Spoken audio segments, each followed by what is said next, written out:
মাজারে হাত দিয়ে আইন নিজের হাতে তুলে নেওয়া এটা কখনোই মুসলমানদের উচিত হবে না।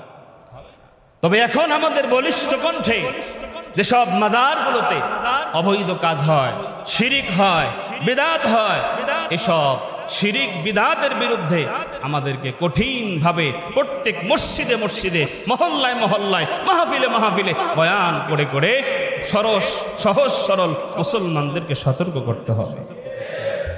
যেই সব মাজারের নাম দিয়ে, যেখানে কোনো আল্লাহর ওলি নাই, যেই সব মাজারগুলোতে মাজারের নাম দিয়ে টাকা, অর্থ, সম্পদ উপার্জনের মাধ্যম হাতিয়ার বানানো হয়েছে, যেসব মাজারগুলোতে মাজারের নাম দিয়ে ধর্মকে অপব্যবহার করা হচ্ছে, যেই সব মাজারগুলোতে মাজারের নাম দিয়ে শিরিকের আড্ডাখানা চালু করা হয়েছে, যেই সব মাজারকে মাজারের নাম দিয়ে নারী পুরুষ অবৈধ জেনা ব্যভিচারে লিপ্ত হওয়ার আড্ডাখানা বানিয়েছে, এসব মাজারগুলোকে ভেঙে চুরমার করে দেওয়া দরকার। হক্কানি আল্লাহওয়ালার বিরুদ্ধে আমরা কখনোই ছিলাম। ইসলাম কি বলে কবর সম্পর্কে, মাজার সম্পর্কে? দেন কবর আর মাজার দুইটা কিন্তু একই জিনিস, দুইটা একই জিনিস। কবর হলো দাফন স্থল আর মাজার বলা হয় জিয়ারত স্থল। যে কোনো মুমিন মুসলমান মারা গেলে ওই দাফন স্থলকে কবরও বলা যায়, জিয়ারত স্থলও বলা যায়, কারণ মুসলমানের কবর সবসময় জিয়ারত করা যায়। কবর জিয়ারত এটা নাজায়েজ নয়। রাসূল সাল্লাল্লাহু আলাইহি ওয়াসাল্লাম বলেছেন, একমাত্র আমি রসুলের রওজা ব্যতীত পৃথিবীর অন্য কারো কবর জিয়ারতের উদ্দেশ্যে গমন করা হারাম। আমাদের বাংলাদেশে মানুষ যায়, শাহজালালের মাজারে গাড়ি ভাড়া করে যায়নি? শাহজালাল নিঃসন্দেহে আল্লাহর ওলি ছিলেন, কোনো সন্দেহ? আমি গিয়েছি শাহজালালের মাজারে। বাংলাদেশের যত মাজার আছে সব মাজারে দেখবেন যে লাল কাপড়ওয়ালা, লাল শালু পেঁচানো কিছু মোসারু, গাজারু, তাসারু, জুয়ারু আছে না নাই? কালকে দেখলাম মিছিল করতেছে, মাজার ভাঙছে, মিছিল করতেছে কারা? যারা কিছু খাইতে গেলে মোষ দুই দিক দিয়ে দুইজন আলগায় ধরা লাগে, এরকম আছে না নাই? ঠিকানা সহ নিয়ে যান। আমি আর আগেও বলছিলাম, আমি আগে যে মসজিদে ছিলাম চান্দুরা, এখানে আপনাদের আমি এখানে আসার পরে পোস্টার দেখেছি, বরিয়াবহ দরবার শরীফ, কথা বলে না? এই রাস্তাতেও পোস্টার লাগানো হয়, চৈত্র মাসের সম্ভবত শেষের দিকে এই অনুষ্ঠানটা হয়। আপনি যাবেন সেখানে? আমি তো সেখানেই মসজিদের দায়িত্ব পালন করেছি, ওখান থেকে হাফ কিলোমিটারও হবে না। সেই জায়গার ভিতরে প্রায় 100 কোটি টাকার গাঁজা বিক্রি হয় 3 দিনে। সুবহানাল্লাহ, নাউজুবিল্লাহ, কিছু একটা কর না। কম পক্ষে বললাম, রাত্র 12টা পর্যন্ত তারা মাহফিল করে, কি করে? ওয়াজ করে। এই যে আমি যেমন বয়ান করি কোরআন হাদিস থেকে, তারা বয়ান করে, 12টার পরে সেখানে গান বাজনা শুরু হয়। এরকম মাজার আছে না? যেই সব মাজারের নাম দিয়ে, যেখানে কোনো আল্লাহর ওলি নাই, যেই সব মাজারগুলোতে মাজারের নাম দিয়ে টাকা, অর্থ, সম্পদ উপার্জনের মাধ্যম হাতিয়ার বানানো হয়েছে, যেসব মাজারগুলোতে মাজারের নাম দিয়ে ধর্মকে অপব্যবহার করা হচ্ছে, যেই সব মাজারগুলোতে মাজারের নাম দিয়ে শিরিকের আড্ডাখানা চালু করা হয়েছে, যেই সব মাজারকে মাজারের নাম দিয়ে নারী পুরুষ অবৈধ জেনা ব্যভিচারে লিপ্ত হওয়ার আড্ডাখানা বানিয়েছে, এসব মাজারগুলোকে ভেঙে চুরমার করে দেওয়া দরকার। তবে হ্যাঁ, হক্কানি পীরের দরবারে যিনি শুয়ে আছেন, ওই পীরের কোনো কি নাই, অপরাধ নাই, পীরের কোনো দোষ নাই। তিনি তো আল্লাহ ওলি, তিনি তো আল্লাহর মাহবুব বান্দা। আজকে তেনাকে কেন্দ্র করে আমাদের দেশের কিছু মানুষ আজকে টাকা উপার্জনের হাতিয়ার বানাইছে। আজকে বাংলাদেশে বিনা পুঁজিতে 2টা ব্যবসা। কয়টা? জোরে বলেন না, কয়টা? একটা হলো খয়রাতি ব্যবসা। কি ব্যবসা? মসজিদের সামনে খাড়াইলে যে আল্লাহর রাস্তে কিছু দেন, আছেন না? কত মহিলা দেখবেন জুমার নামাজের পরে সুস্থ সবল ভিক্ষা চায়, আর মাসে 5,000 টাকা দিয়ে কাজের বুয়া রাখবেন, কাজ করার বুয়া পাওয়া যায় না। কথা বলেন ঠিক কি না? সুস্থ সবল কাজ করবে না, কাজ করতে তো কষ্ট লাগে। আর হাত বাড়ানোর অভ্যাস করলেই তো মানে কাজ ছাড়াই মানুষের কাছ থেকে টাকা পাওয়া যায়। দিনে যদি 500 টাকাও ইনকাম হয় কমসে কম, তাও মাসে 15,000 টাকা আছে। আর একটা ব্যবসা হলো দরবারি ব্যবসা, পীরের ব্যবসা। আমি হকখানি পীরের কথা কিন্তু বলছি না, যারা ভণ্ড এদের বিরুদ্ধে আমাদেরকে বলতেই হবে। অধিকাংশ মাজারে শিরিক হয়, অধিকাংশ মাজারে গিয়ে মানুষ সন্তান চায়, অধিকাংশ মাজারে গিয়ে মানুষ সেজদে অবনত হয়, ঠিক না? একদিন একটা ভিডিওতে দেখলাম আমাদের এই ভণ্ডদের এক পীর আছে, নাম হলো জাহাঙ্গীর, কি না চিনেন মনে হয় অনেকেই। দেখলাম কিছু পরীক্ষা দিবি পোলাপান, এই পরীক্ষার ছাত্রদেরকে নিয়ে মাজারের সামনে গিয়া কলমগুলো বাবার কবরের পাশে রেখে বলতেছে, বাবা এরা পরীক্ষা দেবে, কলমগুলো দিলাম, একটু কলমগুলোতে ফু দিয়ে দেন যাতে তারা পরীক্ষায় সফল হয়। জোরে কোন রাসূল সাল্লাল্লাহু আলাইহি ওয়াসাল্লাম বলেন, মহাসমুদ্রের মাঝে একজন মানুষ সাঁতার না জানা ব্যক্তি, সে যেমন অসহায়, কবরের মধ্যে সে যত বড় আল্লাহর ওলি হোক সে তত বড় অসহায়। কারণ কবরের ভিতরে যিনি আছে তিনি সহায় না অসহায়? আরে এত সম্পদওয়ালা ক্ষমতাওয়ালা মানুষ মারা যায়, নাকের মধ্যে মাছি যদি পড়ে, একটা মশা যদি পড়ে, এই মাছি মশা তাড়ানোর মতো কোনো মৃত্যু মানুষের কোনো ক্ষমতা থাকে? আমরা কবরে যাই, এই কবর সম্পর্কে রাসূল বলেন, কবর 1 বিঘতের থেকে উঁচু করা যাবে না। হযরত আলী রাদিয়াল্লাহু তাআলা আনহুকে নবীজি বলছেন, আলী মদিনায় যাও, মদিনায় গিয়ে যত কবর আছে, যদি কবর কোনো উঁচা কবর থাকে সবগুলো ভেঙ্গে তুমি সমান করে দাও। হুকুম কার? রাসূলের হুকুম। কবরকে উঁচু করা যাবে না, কবরে গুম্বুজ বানানো যাবে না। হ্যাঁ, কবরকে প্রোটেকশন দেওয়ার জন্য চতুর্দিক দিয়ে দেওয়াল দেয়া যেতে পারে, যাতে গরু ছাগল কুকুর কবরকে অসম্মান করতে না পারে, কিন্তু কবরকে মিনার বানানো যাবে না। কবরের মধ্যে অধিকাংশ মাজারে দেখবেন কবরের মধ্যে কোন কাপড় দেয় ভাই? বলেন না লাল কাপড়।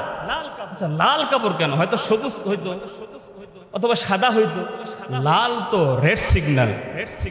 কথা বলেন না, লাল তো বিপদ সংকেত। এর মানে ওরা বুঝায় যে বাবার কবরের মধ্যে, বাবার মাজারে লাল কাপড় দিছি, এখানে আসলে তোর বিপদ।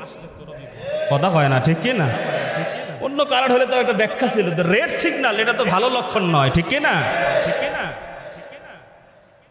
কবরের দিকে ফিরে তারা সালাত আদায় করে, কবরের পাশে তারা গান বাজনা করে, আল্লাহ এগুলো থেকে তাদেরকে হেফাজত করেন।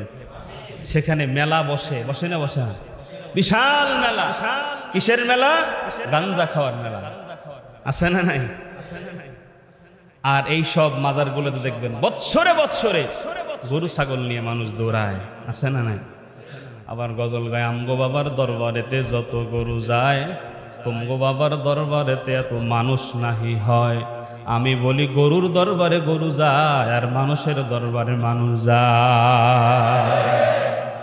কি কায়দায় গান গায়, কত রকম যে শিরিকি বিদাতি ভণ্ডামি গজলও তারা গায়, আছে না নাই? মুর্শিদের দরবার ভক্তের কাবা ঘর, মুর্শিদের দরবার ভক্তের কাবা ঘর, জান্নাতের হাওয়া সেথায় বইয়া যাহায়, বিশ্বাস ভক্তি থাকিলে মুক্তি, কে জানি কার ভাগ্যে হয়। জোরে নাউজুবিল্লাহ। মুর্শিদের দরবার বলে ভক্তের কি ঘর? কাবা ঘর। নাউজুবিল্লাহ বলেন না? পানির নিচে জ্বললে বাতি, ওই বাতি আর নেভে না। আমগো বাবার মুরিদ হইলে নামাজ রোজা লাগে না। আমি অনেক চিন্তা করে দেখছি, কথা সত্য, পানির নিচে জ্বললে বাতি, ওই বাতি আর নেভে না। তো পানির নিচে তো বাতি জ্বলে না, কথা তো ঠিকই আছে। পানির নিচে কি বাতি জ্বলে? খাজার শরণে কত সেজদা পড়ে, চরণে খাজার শরণে কত সেজদা পড়ে চরণে। মাজারে মাজারে হায়রে কত খাদেম আছে ভাই, নামাজ রোজা দূরের কথা, একটার মুখেও দাঁড়ি নাই। গল্লি পারবেন সোন সিগারেট একটার পর একটা হাটানে খাজার স্মরণে কত সেজদা পরে চরণে খাজার স্মরণে কত সেজদা পরে চরণে আছে না না। এই মানিকগঞ্জের এক পীর আছে, এই পীরের সামনে বসায়া মুরিদান্না গজল গায়। কেরামান কাতিবিন রোজ হাসরের দিন, কেরামান কাতিবিন রোজ হাসরের দিন, আল্লাহর দরবারে যদি করে অভিযোগ আমি বলবো দুনিয়ায় ছিলাম মানিকগঞ্জের লোক। সুবহানাল্লাহ।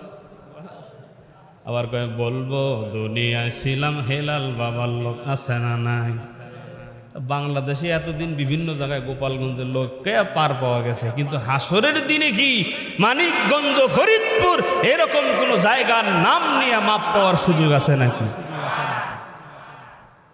আমি বলি কেরামান কাতিবিহীন পাইবে যেই দিন, কেরামান কাতিবিহীন পাইবে যেই দিন, তোরা যারা ওরে ভণ্ড বাবার লোক তোদের ধাক্কা মাইরা কইব জাহান্নামে ঢোক। এই গানটাই যদি এরকম হইতো, কেরামান কাতিবিহীন রোজ হাসরের দিন, আল্লাহর দরবারে যদি করে অভিযোগ আমি বলবো দুনিয়ায় ছিলাম মুহাম্মাদের লোক। কত শিরকি বিদাতি। আর একটা বলতে যাও আলো আখেরো তুমি, জাহেরো বাতেনো তুমি, কেহ বলে মুস্তফা তুমি, কেহ বলে হুবাউ খোদা, জোরে বলেন নাউজুবিল্লাহ। মরিদ পীর সাহেবকে বলতেছেন শুরুতেও তুমি শেষেও তুমি, জাহেরে তুমি বাতিনে তুমি, প্রকাশ্যে তুমি ভেতরেও তুমি, কেহ কেহ বলে পীররে তুমি নবী তুমি খোদা, নাউজুবিল্লাহ। দুনিয়ার মুসলমান ইমানদার আল্লাহর গোলামেরা, এই জন্য কবর থেকে মাজার থেকে আমাদেরকে দূরে থাকতে হবে, কারণ বাংলাদেশের প্রত্যেকটা মাজারে শিরকের গন্ধ সব সময় বইতে থাকে। কিছু দরকার মাজারে না গিয়ে পাশে মসজিদে গিয়ে সেজদা দিয়ে আল্লাহর কাছে যাও। মাজারে যাওয়ার আগেই তোমার চাহিদা আমার আল্লাহ পুরা করে দেন। কপাল পোড়া মসজিদে গিয়ে নামাজ পড়ে না, বাবার জন্মদিন পালন করে। কি করে? বাবার জন্মদিন পালন করে। আমি একদিন বলছিলাম যে আমাদের বাজারে, মাদারহাট বাজারে একজন দোকানদার আছেন, সম্মানী মানুষ, নাম হলো বাদশা মিয়া। তো আর এক বেটা আছে, হে হলো দেওয়ানবাগির মুরিদ। কার মুরিদ? দেওয়ানবাগির তো খানকা ভাঙছে, শুনছেন নি? এই দেওয়ানবাগি ফরমালিন মুক্ত নির্ভেজাল একটা টাটকা ইবলিসের খালাতো ভাই ছিল, এটা নিঃসন্দেহে, কোনো সন্দেহ নেই। তো এই দেওয়ানবাগির যারা মুরিদ আমাদের ওখানে একটা খানকা বানিয়েছে, ওই যেই খানকা আছে ওই খানকার ভিতরে দেওয়ানবাগির ছবি সহ পোস্টার আছে, সেখানে তারা ওই ছবিকে সামনে নিয়ে নামাজ আদায় করে। এখন ওই বাদশা ভাইয়ের সামনে আর এক লোক, তার নামটা নাই বলি, তো উনি খুব ব্যস্ততা দেখাচ্ছেন। বাদশা ভাই জিজ্ঞাসা করছেন কি ব্যাপার, তুমি তো ব্যস্ত কেন? আগামীকাল বাবার জন্মদিন। কোন বাবা? বাবা দেওয়ানবাগি। বলছে দেওয়ানবাগির জন্মদিন, কালকে বিশাল বড় কেক কাটা হবে। কি কাটা হবে? জন্মদিন কার? বাবা দেওয়ানবাগির। এখন ডাক দিয়ে বলছে ঠিক আছে তুই দেওয়ানবাগির জন্য কেক কাটবি, তোর বাবা মানলাম, তোর যে আসল বাপ, এই বাপের জন্মদিন কত, কোন তারিখে বল? হেডে তো জানি না। কেক কাটলে না আগে নিজের আপন বাবার কাটবি। যদি জন্মদিন পালন করতে হয় আগে নিজের মায়ের জন্মদিন পালন করবি, নিজের বাবার খবর নাই। আজকে খোঁজ নিয়ে দেখবেন যারা বিভিন্ন দরবারে গিয়া বাবা বাবা বাবা বাবা পীররে বলতে বলতে মুখের ফেনা উঠায়, অধিকাংশই শয়তানের বাচ্চারা নিজের আপন মা বাবাকে খাবার দেয় না। দেয় না? বাবাকে খুশি করে, আপন মা বাবাকে খাবার পর্যন্ত দেয় না, ভরণ পোষণ দেয় না।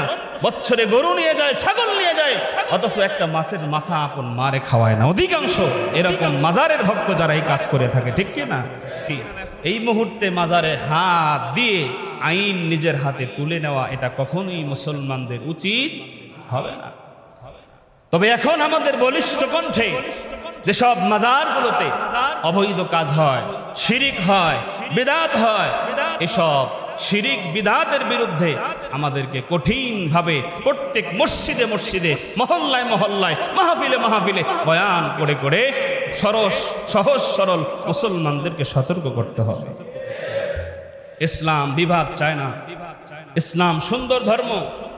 তারা অবুঝ ভাই, তারা বুঝে না জন্যই মাজারে গিয়ে সেজদা করে, এদেরকে বোঝানোর চেষ্টা করা। পরশুদিন দেখলাম যে এক গাঞ্জারুরে জিজ্ঞাসা করে, দেখলেই বোঝা যায় যে ও কত বড় গাঞ্জাখোর, দেখলে বোঝা যায় না। ওরা আবার কায়দা করে বলে যে আমরা গাঞ্জা খাই না, আমরা সিদ্ধি খাই। হ্যাঁ, মানে পায়খানা খায় না, গু খায়, কথা কয় না, ভাত খায় না, রাইস খায়, এখন দেখেন সুদ খায় না, ইন্টারেস্ট খায়। আসেনি এরকম শয়তান? নাম পাল্টাইলে কি জিনিস পাল্টে? আল্লাহ আমাদেরকে বুঝ দান করেন।